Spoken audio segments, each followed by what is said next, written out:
salami is an Italian word.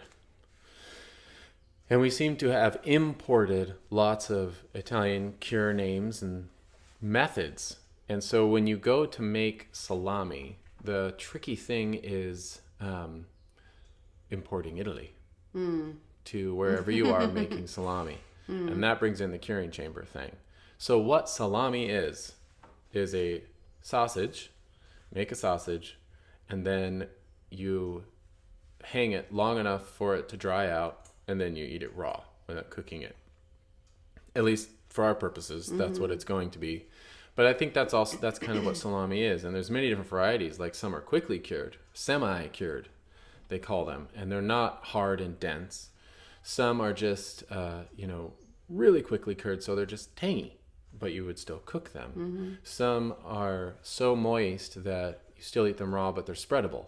So there's just everything in between. But to make salami, the likes of which you eat raw, after it's hung around for a while and gotten dry, lost about 30% of its weight, that kind of salami requires the Mediterranean climate.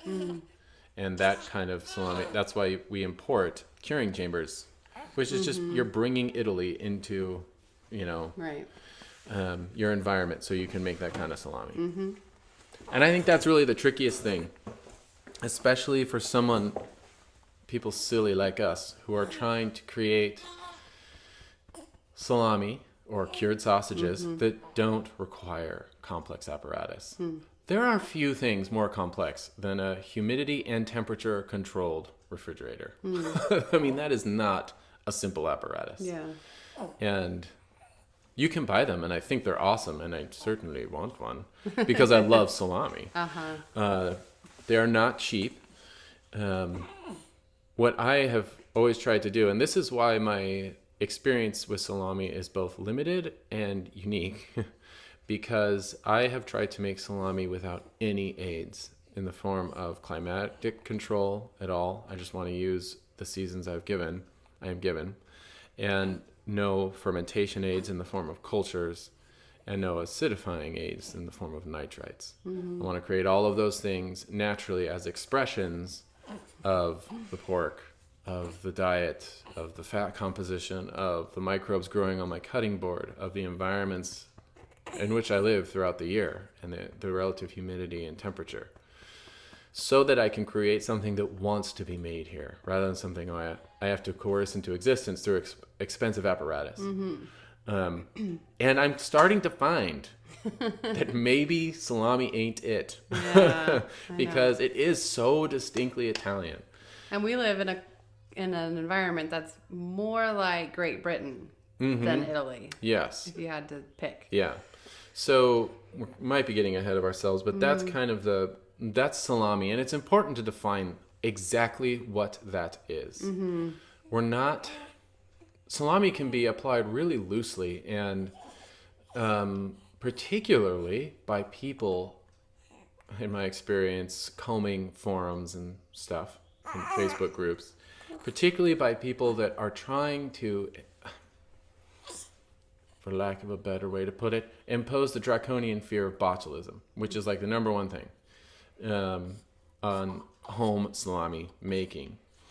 They will list several cases from the EPA about, is that it? Who does it? I'm starting to blank on whoever keeps the list.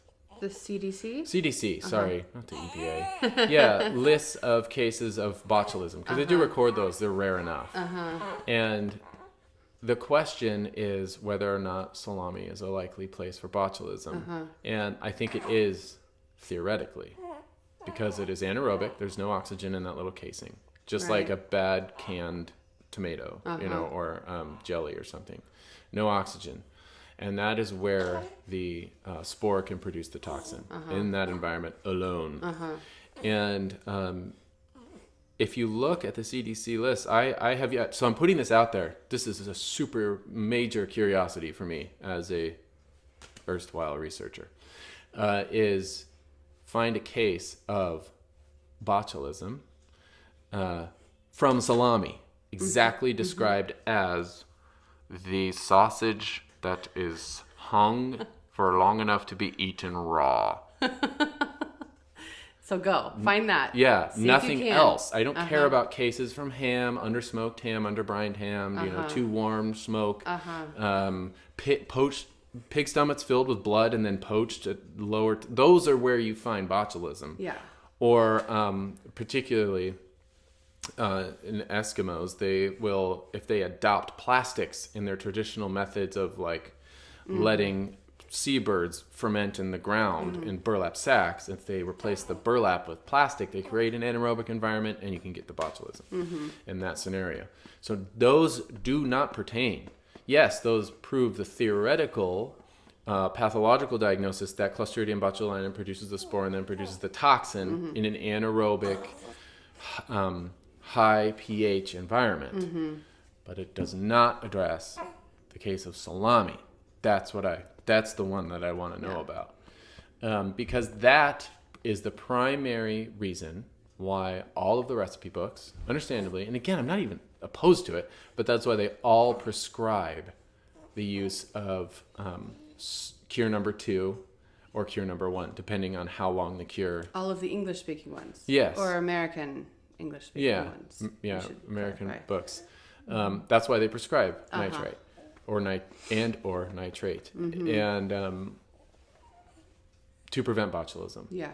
And it is also for the pleasant tanginess, because they do create a certain acidity and they keep things pink. And that is also the basis for adding cultures and the basis for dissuading people from trying to do it in such a way that would actually create a unique product, which is what I am.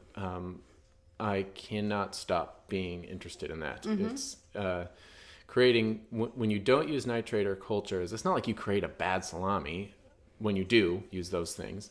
It's just you don't create a unique one. You create one that is going to taste like all the others. You remove the conditions for local expression, for terroir. Yeah. And whereas there's no cured product that has more potential to be an expression of the husbandry, the harvest, the place wherein the sausage is made than salami. Yeah. So it's just super enticing. Difference is night and day. As a thing to be truly unique from batch to batch, depending on season. So you get really local seasonal expressions that could be super wonderful and delicious and truly unique. And so when you create a salami without nitrate or nitrite or starter cultures, you get nutty, sweet, cheesy flavors, not just kind of sourly, tangy things.